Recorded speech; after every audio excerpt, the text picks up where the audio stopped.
बिस्मिल्लाहिर्रहमानिर्रहीम। अस्सलामु अलैकुम वरहमतुल्लाहि वबरकातुहू। मोअज़्ज़िज़ हाज़रीन इकराम, बुज़ुर्गान मिल्लत, मेरे नौजवान साथियों, पसे पर्दा बैठकर सुनने वाली मेरी इज़्ज़तदार और माँ और बहनों, मुताल्लिक़ा रुकनी असम्बली, अराकीन बल्दिया, सदर मोतमदीन व मुहिबान मजलिस इत्तेहादुल मुस्लिमीन, अज़ीज़ दोस्तों और बुज़ुर्गों, आप तमाम इस बात से बखूबी वाकिफ़ हैं कि 11 अप्रैल के दिन पार्लिमानी इलेक्शन के इंतख़ाबात की रायदही का दिन है।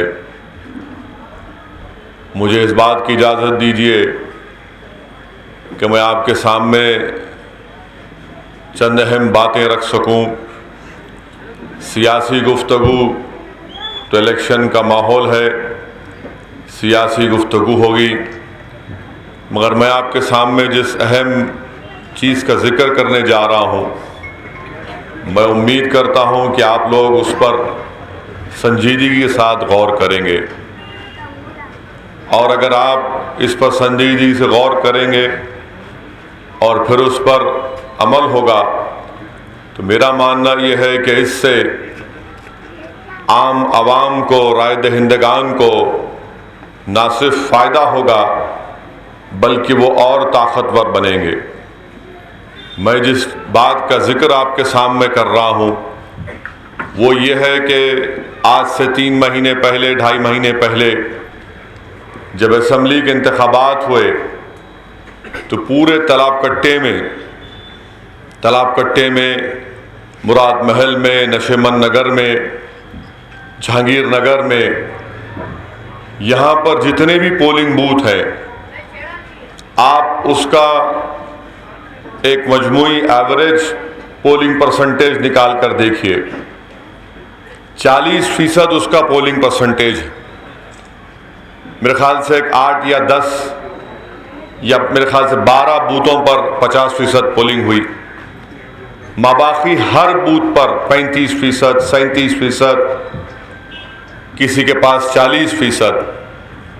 तो मेरी आपसे ये गुजारिश है कि आप अपने घर से निकलकर वोट का इस्तेमाल करिए। अगर आप अपने वोट का इस्तेमाल नहीं करेंगे तो हर सियासी पार्टी, हर उम्मीदवार ये समझेगा कि बस मुझे इतने वोट लेने की ज़रूरत नहीं है, मुझे 35% वोट मिलेंगे तो मैं जीत जाऊंगा। इसका होगा क्या कि मुस्तकबिल में अवाम, राय दहिंदगान कमज़ोर होते जाएंगे और हर सियासी पार्टी और हर उम्मीदवार ये समझेगा कि मुझे 80%, 90% पोलिंग की ज़रूरत नहीं है कामयाबी हासिल करने के लिए। इससे नुकसान ना सिर्फ जमहूरियत का होगा बल्कि इससे सबसे बड़ा नुकसान अवाम का होगा।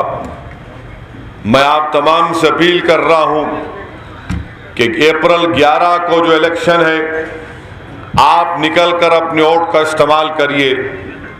बल्कि मैं पूरी बेबाकी और ईमानदारी के साथ आपसे अर्ज कर रहा हूं कि जहां तक मेरी आवाज़ पहुंच रही है, अगर आप मजलिस की मुखालिफत भी करना चाहते हैं तो खुदा के लिए निकल के वोट डालिए, क्योंकि आपका निकल कर वोट डालना हम बहैसियत एक सियासी पार्टी को इस बात का पैगाम हमको मिलेगा कि एक तबका है जो हमसे नाराज़ है, हम उसकी वजूहात जानेंगे। मगर अगर हमारा यही पोलिंग परसेंटेज रहेगा तो फिर याद रखिए इससे जमहूरियत कमज़ोर होगी, सियासी पार्टियों में और वो इत्मीनान पैदा हो जाएगा। तो मेरी आपसे गुजारिश है कि आप अपने एक वोट का इस्तेमाल करिए और मजलिस इत्तेहादुल मुस्लिमीन आपकी मताए अजीज़ है। ये वाहिद सियासी जमात है जो साल के 12 महीने अवाम के दरमियान में रहकर काम करती है।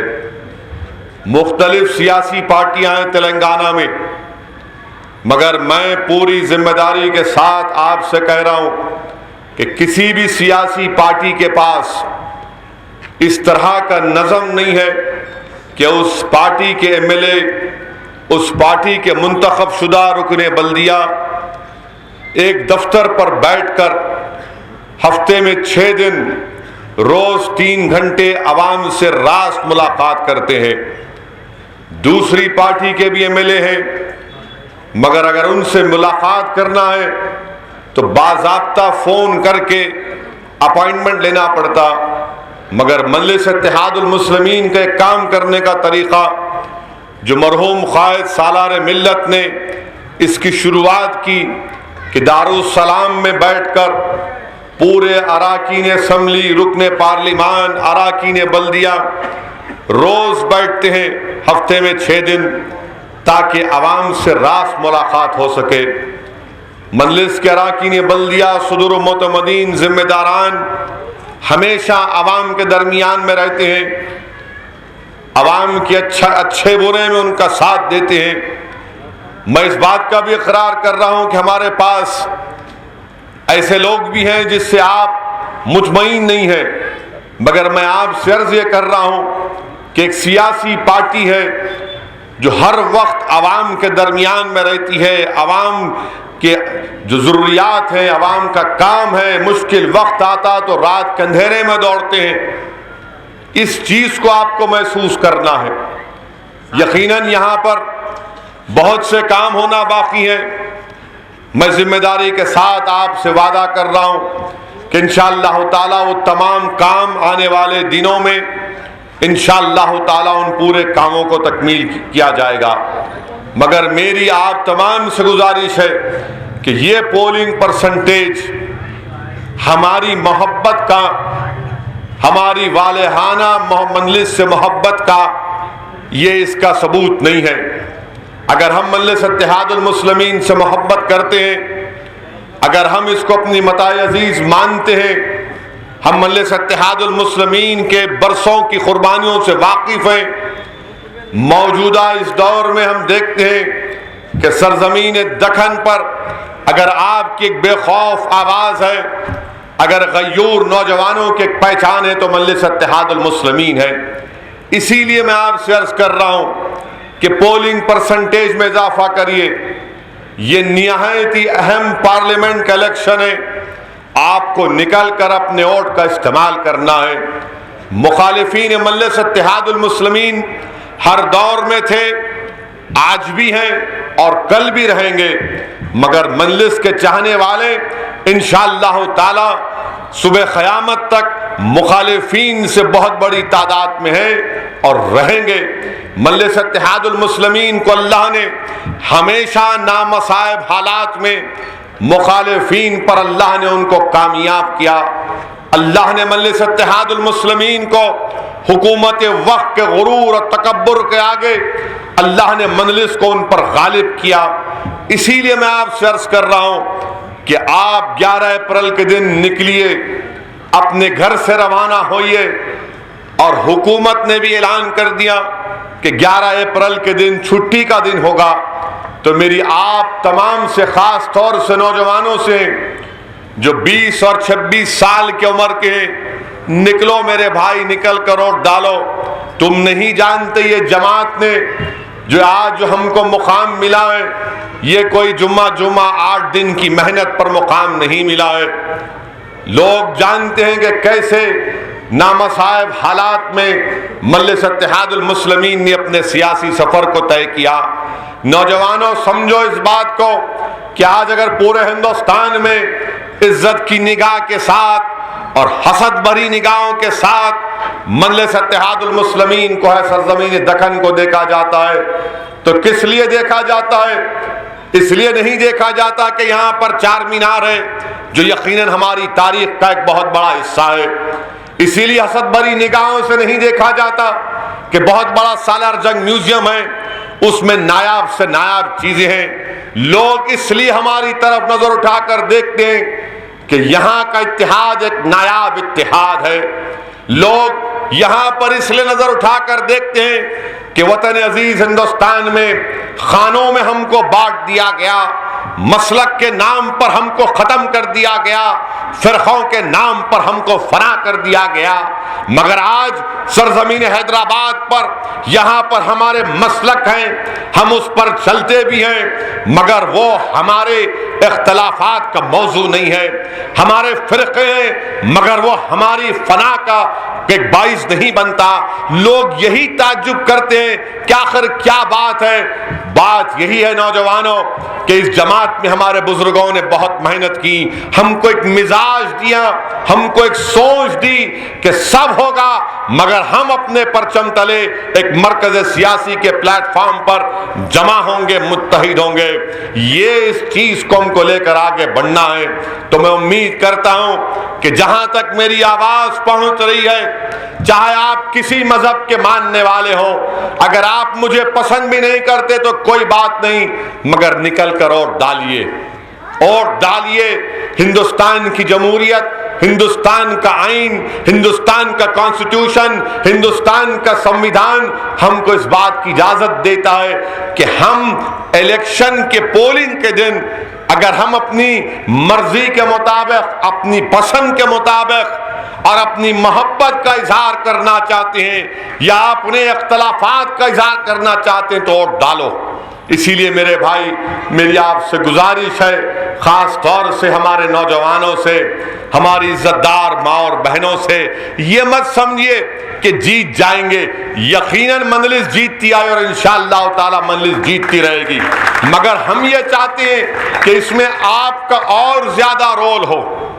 अगर कल हैदराबाद के पार्लियामेंट इलेक्शन का नतीजा आएगा और अगर हमारा पोलिंग का परसेंटेज जो असेंबली इलेक्शन में 40 और 45 के दरमियान में रहा है, हल्का असेंबली याकूतपुरा में अगर वो 70-75% को पहुंचेगा तो कोई हैरत अंगेज बात नहीं है, कोई ताज्जुब खेज बात नहीं है कि हैदराबाद की पार्लियामेंट की सीट पर हम 3-3.5 लाख की मेजॉरिटी से कामयाबी हासिल कर सकते हैं। ये पैगाम हमको देना है, ये पैगाम उन फिरका परस्त ताकतों को देना है, ये पैगाम मजलिस के उन मुखालिफीन को देना है जिनके जिंदगी का मकसद सिर्फ मजलिस से मुखालिफत करना है। इनको भी पता चल जाए कि तुम लाख कर लो, यहां से मजलिस की कामयाबी को तुम नहीं रोक सकते। मेरे अजीज दोस्तों और बुजुर्गों, ये जो खुशफहमी में हम मुब्तला हो चुके हैं, अरे नहीं भाई जीत जाएंगे क्या होगा, अरे आपके एक वोट की अहमियत है, आपको निकलकर अपने वोट का इस्तेमाल करना है। सुबह के वक्त निकलिए, असेंबली का इलेक्शन था तो बाज़ को शिकायत थी कि जुमे का दिन है हम नहीं निकल सकते, जबकि जुमे का दिन तो मुबारक दिन है। जुमे के दिन हम सुबह निकल के वोट डाल सकते थे, मगर अल्हम्दुलिल्लाह बाद नमाज जुमा काफी लंबी लंबी लाइन हमारी बड़ी, हमारे पोलिंग बूथ पर आवाम गई और जाकर अपने वोट का इस्तेमाल किया। मगर मैं आपसे अपील कर रहा हूं, सुबह सुबह अपने घर से निकलिए 11 अप्रैल के दिन और अपना एक वोट का इस्तेमाल करिए। अपने दोस्त अहबाब को तरगीब दीजिए। फोन अल्लाह ने आपको दिया है, एक दूसरे को फोन करके बताइए कि जाओ जाकर वोट डालो। आपको आधा घंटा लगता है पोलिंग बूथ को जाकर वोट डाल के घर वापस आने के लिए। हम साल के 12 महीने काम करते हैं, हर अच्छे बुरे वक्त में मजलिस आपके दरमियान में है। पार्लियामेंट के अंदर मिल्लत मजलूमा का या दलितों का या मुल्क के मामले में कोई मसला आता है तो बेबाक तरीके से मजलिस आपके जज्बात की अक्कासी करती है। हिंदुस्तान के किसी कोने में कहीं पर किसी मजलूम पर, कमजोर पर जुल्म किया जाता है तो मजलिस उसके खिलाफ आवाज उठाती है, एहतजाज बुलंद करती है। बताइए आप, ये तमाम चीजें अल्लाह ने आपको दी हैं और मैं सिर्फ आपसे अर्ज कर रहा हूं कि निकल कर वोट डालिए। अगर आप मजलिस को टूट कर चाहते, मैं जानता हूं, मगर उस मोहब्बत का इजहार भी तो होना चाहिए। ये नहीं है कि घर में बैठकर अरे हम बोल दिए, अरे हमारा बच्चा जाके वोट डाल दिया, हमारे शौहर जाके वोट डाल दिए, अब मैं नहीं जा सकती। जिसको अल्लाह ने सेहत दी है, जो पोलिंग बूथ को जा सकते, ये आप पर जरूरी है कि आप निकल कर वोट डालिए और अपनी जमात से अपनी वालहाना मोहब्बत का सबूत दीजिए। इत्तेहाद की बातें होती हैं, मगर क्या सिर्फ अगर आप वोट नहीं डालेंगे तो इत्तेहाद मजबूत हो जाएगा? नहीं मेरी इज्जतदार माँ और बहनों, यकीनन आपके दुआओं की जरूरत है, मगर उसके साथ आपको निकलकर अपने वोट का इस्तेमाल करना है। ये बहुत जरूरी है कि असेंबली इलेक्शन में पूरे तालाब कट्टे में, बल्कि पूरे हल्के असेंबली याकूतपुरा में कामयाबी तो पाशा कादरी साहब को मजलिस को हुई, मुखालिफीन की जमानतें जब्त हुई, मगर वोट परसेंटेज क्या है? बताइए हमको। अगर हम में कुछ खामी है हम उसको सही कर लेंगे, अगर हमसे कोई गलती हो तो बताइए, उसको भी सही कर लेंगे। काम नहीं हुआ, यकीनन काम होगा, मैं आपसे कह रहा हूं, और पहले से ज्यादा अच्छी तादाद तरीके से काम होगा। मजलिस ने अहमद पाशा कादरी साहब को यहाँ का एमएलए बनाया है, पूरी ताकत के साथ, पूरी शिद्दत के साथ उन मुकामात पर जहां पर काम नहीं हुआ काम होगा। मगर मैं आपसे अपील कर रहा हूं कि 11 अप्रैल के दिन घर से निकलकर अपने अपने वोट का इस्तेमाल करिए। दूसरी अहम बात जो मैं आपसे अर्ज करना चाह रहा था कि मौजूदा मुल्क के जो माहौल है, मुझे इस बात का इजहार करने दीजिए। मुझे पूरी उम्मीद है अल्लाह की जात पर, इंशाअल्लाह ताला। मेरी दुआ भी अल्लाह से यह है बार बार कि अल्लाह सुब्हानहू ताला हमारे इस वतन अजीज को एक अमन का गहवारा बना दे। अल्लाह सुब्हानहू ताला हिंदुस्तान में हर हिंदुस्तानी के घर में अमन पैदा कर दे। हमारे मुल्क में जो खौफ का माहौल है वो हमेशा के लिए खत्म हो जाए।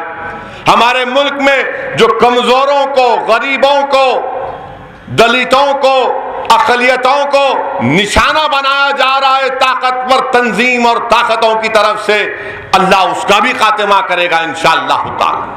मगर मेरे भाई, एक माहौल है, हुकूमत इंशाअल्लाह ताला बदलेगी, देखना आप। अब 2014 नहीं है कि नरेंद्र मोदी फिर से झूठ बोलकर, अवाम को धोखा देकर कि नौजवानों से कहा था कि मैं 2 करोड़ नौकरियां दूंगा। हिंदुस्तान का नौजवान मुतासिर हो गया और समझा कि शायद मुझे नौकरी मिलेगी।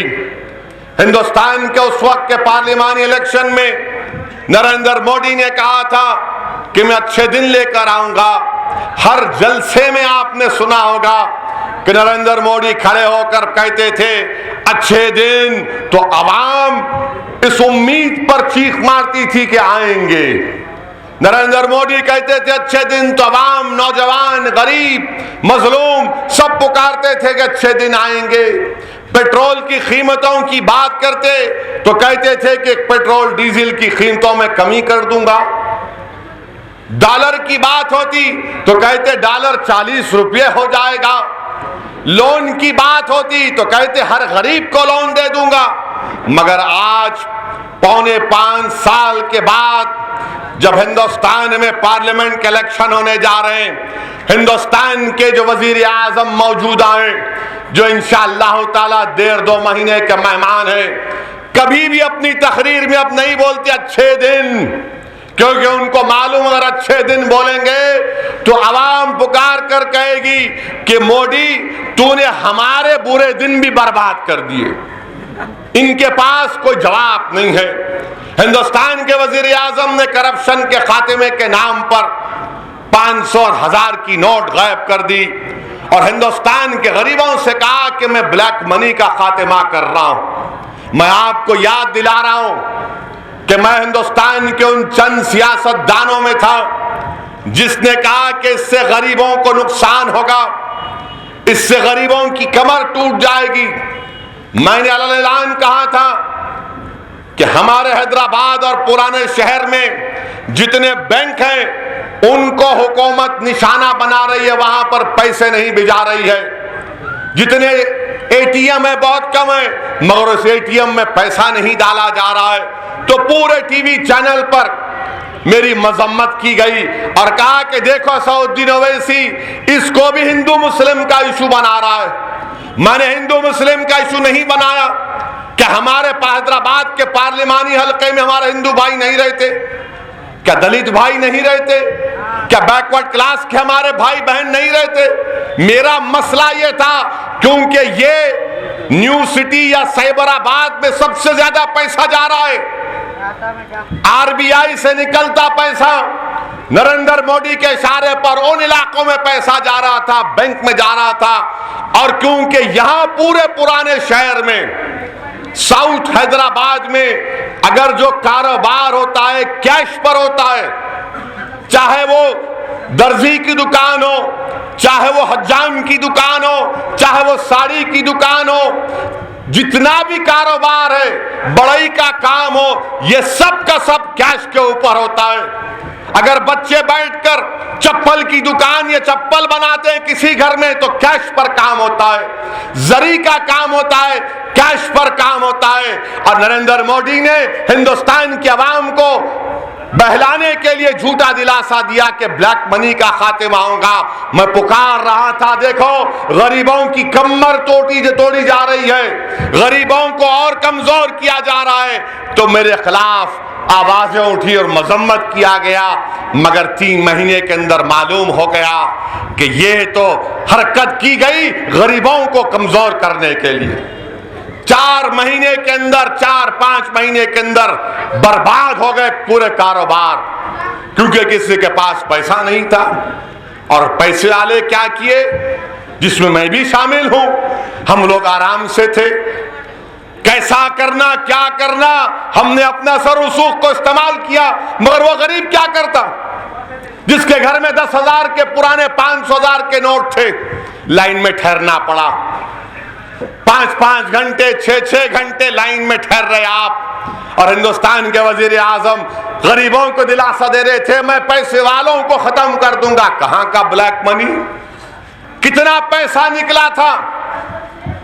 जितना पैसा 500,000 थे, उतना पूरा का पूरा बैंक को चले गया। आज तक जवाब नहीं दे सकते मोदी कि भाई वो कहां गया पैसा। फिर जितना ब्लैक का पैसा था, जो कह रहे थे कि जितने 500,000 के नोट थे, वो पूरे के पूरे पुराने वापिस आ गए बैंक को। कैसे वापिस आए मेरे भाई? समझिए इस बात को। जीएसटी लागू हुआ, मैं पार्लियामेंट में मुखालिफत किया, देखो इससे गरीबों को नुकसान पहुंचेगा। आज जीएसटी के नाम पर सब परेशान। अब क्या हो रहा कारोबार में? वही पुराना सिस्टम आ गया, कच्ची रसीद, पेपर फाड़ रहे, रसीद कोई दे रहा नहीं, इस पे लिख के दे रहे। क्योंकि अब मिसाल के तौर पर हार्डवेयर की दुकान है, वहां पर अक्सर यह होता कि माल लेने के बाद लोग बोलते पसंद नहीं आया, टाइल पसंद नहीं आई, फुला पसंद नहीं आया, चेंज करो। अब कैसा चेंज करेंगे? जीएसटी में आप जा रहे, वो उसमें ऑनलाइन में हो रहा ही नहीं। मगर नरेंद्र मोदी फिर एक जुमला, आने गरीबों को सबसे ज्यादा नुकसान इसमें हुआ। फिर मुद्रा लोन स्कीम आप देख लो। मुद्रा लोन स्कीम में कहा गया कि मैं 90%, यानी नरेंद्र मोदी ने कहा कि हमने 15 करोड़ लोगों को मुद्रा लोन स्कीम में लोन दिया। आज के आदादो शुमार ये बताते हैं कि 90% मुद्रा में जिसको लोन मिला 24,000 रुपये मिला।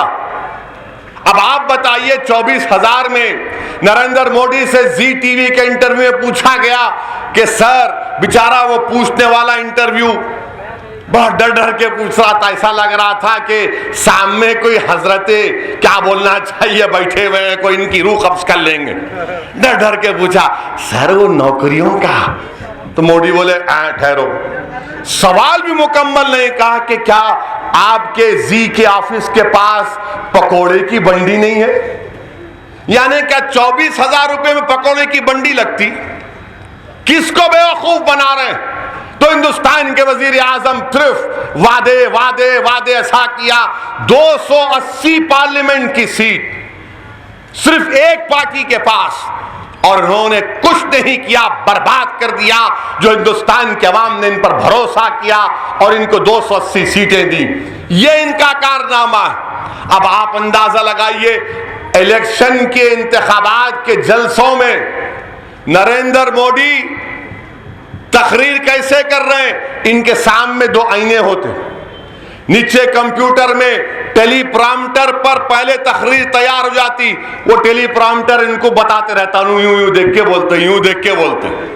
वहां देखे, वहां पे एक आईना, यहां शुरू हो गए, यहाँ जाने दोनों आईने। और आवाम क्या समझती टीवी देख के, अरे क्या बोल रहा पाशा आईने, क्या बोल रहा भाई, फिल्बदी बोल रहा। अरे फिल्बदी हम लोग बोलते, ना कागज, ना कैमरा, ना टीवी, ना कोई बोलने वाला।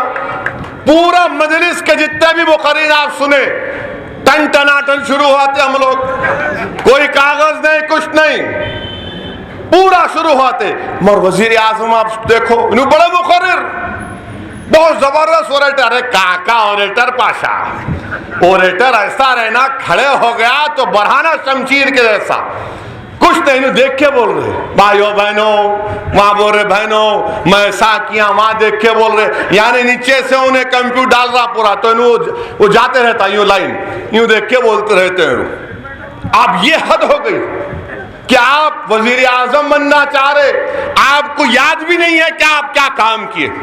अगर आपको याद होता तो बगैर देखे बोलते आप, मगर नहीं, टेलीप्रॉम्प्टर में वो बोल रहा, प्राम कर रहा, बोलो ऐसा बोलो। मेरे अजीज दोस्तों और बुजुर्गों, ये हाल हो चुका।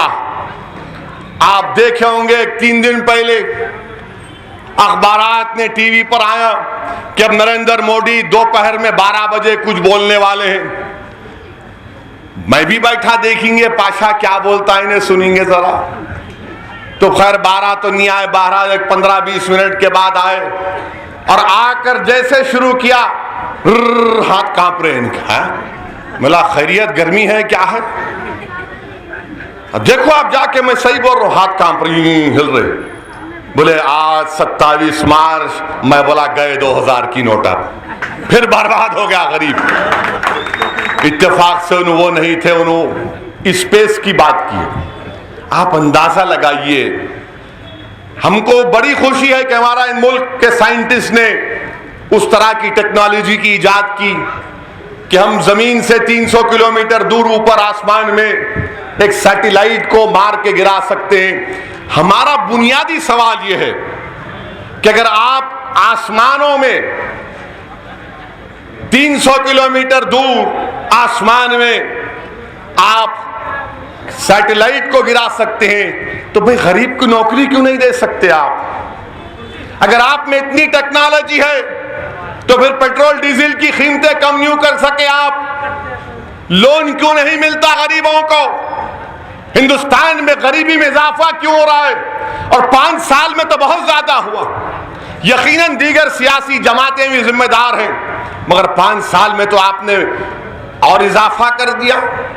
मगर आज हिंदुस्तान के वजीर आजम जितनी भी तकरीर कर रहे, अच्छे दिन की नहीं बात करते, 2 करोड़ नौकरियों की नहीं बात करते। क्या कहा था, एक यूट्यूब पे वीडियो है मिस्टर मोदी का कि लोगों को बैठकर कह रहे हैं अगर ये सब टैक्स वैक्स दे देंगे, जो पैसे बच जाएंगे मैं हर एक अकाउंट में इतने लाख डाल दूंगा। फिर एक तकरीर में कहा कि 15 लाख हर एक अकाउंट में आएंगे। बेचारा गरीब खुश हो गया, जो जिंदगी में जिसने 5-10 लाख नहीं देखे होंगे, बोला भाई 15 लाख आ रहे। आप बताइए ना, 15 लाख की बात करते हैं वो। अब बोल रहे हैं कि मैं आपके पास आया हूं, मुझे आशीर्वाद दीजिए। अरे कितना देना भाई तेरे को? पूरा बर्बाद, इकोनॉमी बर्बाद, फॉरेन पॉलिसी क्या है नहीं मालूम। अब बोल रहे कि हम घर में घुस के मारेंगे। आप बताइए, तकरीर में कहा कि अपोजिशन पार्टियां मुझ पर तनकीद कर रहे हैं और पड़ोसी मुल्क लाशें गिन रहा है। अरे मैं नहीं कहा, मैं तो कह रहा हूं अच्छा किया आपने। मैं तो कह रहा हूं कि मारो शैतान अजहर को, मारो वो शैतान वो लश्कर को। मगर ये तो बताओ मिस्टर मोदी कि हमारा जो हेलीकॉप्टर गिरा, उस वक्त भी मैंने कहा कि सारा मुल्क, उस हेलीकॉप्टर में जो 6 लोग मर गए हमारे बहादुर सिपाही, उसका कोई जिक्र नहीं है। वो हेलीकॉप्टर कैसे गिरा मालूम आपको? कैसे गिरा हेलीकॉप्टर? हो क्या पड़ोसी मुल्क का मिसाइल मारा उसको नहीं, हमने ही मिसाइल गलती से दाग दिया, हेलीकॉप्टर को लग गया। इसका जिक्र नहीं करेंगे मोदी। इजरायली मिसाइल था, वो इजराइल से मिसाइल खरीदा गया, हमने अपने हेलीकॉप्टर को मार दिया, उसमें हमारे 6 सिपाही थे, बहादुर लोग मारे गए। अब मालूम हो रहा, मगर वजीर आजम क्या वो जो 6 लोग मर गए और उसमें एक हेलीकॉप्टर गिरा तो एक मासूम आदमी मर गया, क्या वो 7 लोगों से इंसाफ आप नहीं करेंगे? इसका जिक्र नहीं करेंगे आप? बताओ वजीर आजम, क्या जो मरने वाले हैं उनके खानदान को मालूम भी होगा कि कैसे उनकी मौत हुई? यकीनन वो फौज के लोग थे, हिंदुस्तान की सरहदों की हिफाजत कर रहे थे, मगर वो दुश्मन का नहीं था। हमारा मिसाइल लग गया जाके, उनको क्या करेंगे बाप? इंक्वायरी, आप और हमने ये बहुत सुना अल्फाज, इंक्वायरी इंक्वायरी, मट्ठी इंक्वायरी होती। कभी इंक्वायरी में क्या इंसाफ मिला? फायरिंग हुई यहां पर, इसी कट्टे में एक औरत अपने बच्चे को सीने से लगाए दूध पिला रही थी, गोली लगी, मर गई। कई की इंक्वायरी हुई? कितने फसादात हुए? मट्ठी क्या हुआ इंक्वायरी का? इंक्वायरी होगी, क्या इंक्वायरी होगी? मरने वाले तो मर गए, तमाम हमने अपने आंखों में आंसू लाए, टीवी पर नजारा देखा, मगर किस वजह से मरे, इसका जिम्मेदार कौन है? कोई बताएगा वजीर आजम मोदी? नहीं बोलेंगे इस बारे में, क्योंकि ये चुपती हुई बातें इनको पसंद नहीं आती। इसीलिए अब आप देखेंगे जब 1 अप्रैल को आएंगे, सुना हैदराबाद को आ रहे मित्रों, वजीर आजम 1 अप्रैल फूल्स डे है, जरा देख के बोलना, जरा देख के बोलना, और इस बात का जवाब भी देना। वो हेलीकॉप्टर जो गिरा, क्या जो मरने वाले हमारे मुल्क के बहादुर सिपाही थे, उनके खानदानों को कुछ इंसाफ मिलेगा या नहीं मिलेगा? फिर आप बोलते कि मैंने वो किया। अरे भाई, आप ये तो बताओ, आपकी पॉलिसी क्या है? पाकिस्तान के ताल्लुक से कोई पॉलिसी नहीं। अगर कल इमरान खान के घर में शादी हो रही, अब नहीं मालूम खान साहब के घर में किसकी शादी होगी, नहीं मालूम मेरे को, अगर शादी होगी इनको मालूम होगा तो फिर पहुंच सकते हैं लोग, क्योंकि इनकी आदत है। नवाज शरीफ के घर में किसी उनके घर में शादी हो रही, आपको मालूम है, उतार दिए प्लेन, बोले उतार दिए, रुखा नहीं, दावत नहीं, वहां पहुंच गए, उनकी अम्मा से जाके मिले, बोले कि फिर मालूम हुआ कि बेगानी शादी में, अब मैं नहीं बोल सकता, बोले तो बोलेंगे फिर अच्छे दिन ला लिए मेरे नो। आप अंदाज, के बाद क्या हुआ? पाकिस्तान पठानकोट के अंदर वही शैतान अजहर के लोग हमारे एयरफोर्स बेस में घुसकर मारे, हमारे सिपाही शहीद हुए। बताइए आप, क्या पॉलिसी है इनकी? बोले चीन से हम ऐसा कर देंगे। क्या किए भाई चीन से आप? अजहर का मामला आया हो, शैतान टेररिस्ट का, चीन ने कहा ब्लैकलिस्ट नहीं कर सकते, तो फौरन मोदी ने कह दिया, हुकूमत ने कह दिया कि हम सब्र का मुजाहरा करेंगे। कौन सा सब्र का मुजाहरा करेंगे आप? अब पूरी बातें इनकी तकरीर में क्या हो रही? मुल्क के सिक्योरिटी पर बात कर रहे मिस्टर मोदी। मैं आपको चैलेंज करके पूछ रहा हूं, हिंदुस्तान के वजीर आजम, बताओ आरएसएस और बीजेपी वालों, क्या ये बात सच नहीं है कि हिंदुस्तान के कॉम्प्ट्रोलर ऑडिटर जनरल की रिपोर्ट में कहा कि अगर मुल्क में जंग होगी तो हमारे पास सिर्फ 10 दिन का हथियार है, 10 दिन का हथियार है खाली। यूं बड़ा पटों को ला मार के बोरे दंगल पहला बोलते ना, आ जाओ यूं यूं करके, 10 दिन के हथियार पे जंग लड़ेंगे आप। हमारे डिफेंस का बजट 62 के बाद सबसे कम खर्चा हुआ, आपका 56 इंच सीना की हुकूमत। कौन सी बातें रखूं आपके सामने? ये अलग बात है कि अपोजिशन पार्टियां नहीं बोल सकती, मगर मेरा फरीजा है कि इन जलसों के जरिए हिंदुस्तान की आवाम तक ये पैगाम जाए, ताकि मैं नौजवानों से अपील करूं कि मेरी इस बात को फैलाओ, व्हाट्सएप पर, यूट्यूब पर, वो फसाद बुक को भी इस्तेमाल करो, उस पर भी डालो, लोगों को मालूम होना। आप इतनी नफरतों में इजाफा कर दिए। आप अंदाजा लगाइए। आखिरी बात है, 1 मिनट है। न्यूजीलैंड में मस्जिद के ऊपर किसी ने गोली मारी, 50 लोग मर गए। वहां की प्राइम मिनिस्टर ने मरने वालों के घर को जाकर उनको लपेटकर उनके सामने हमदर्दी का इजहार किया। वजीर आजम, अगर आप एक मर्तबा इखलाक की फैमिली को बुला लेते, जुनैद की फैमिली को बुला लेते, नजीब की मां को बुला लेते, वो जो कहा गुजरात में दलितों को मारा गया उनको बुला लेते और उनके साथ में खड़े होकर कहते कि ये हिंदुस्तानी हैं, ये दलित होंगे, मुसलमान होंगे, अगर इन पर कोई मारेगा तो हिंदुस्तान पर हमला कर। नहीं, 8 दिन के बाद आप अपना मुंह खोलते, भाषण देते, 8 दिन में सब काम हो जाता। बहरहाल मेरी आपसे गुजारिश है, 11 अप्रैल के दिन पोलिंग परसेंटेज को बढ़ाइए और अपनी पार्टी आपकी मताए अजीज मजलिस इत्तेहादुल मुस्लिमीन को कामयाब करिए। और पोलिंग बूथ को जाते वक्त अपना शनाख्ती कार्ड लेकर जाइए, कोई भी शनाख्ती कार्ड हो, बूथ को जाइए, वोट का इस्तेमाल करिए। शुक्रिया, खुदा हाफिज। इसी के साथ आप तमाम का शुक्रिया अदा करते हुए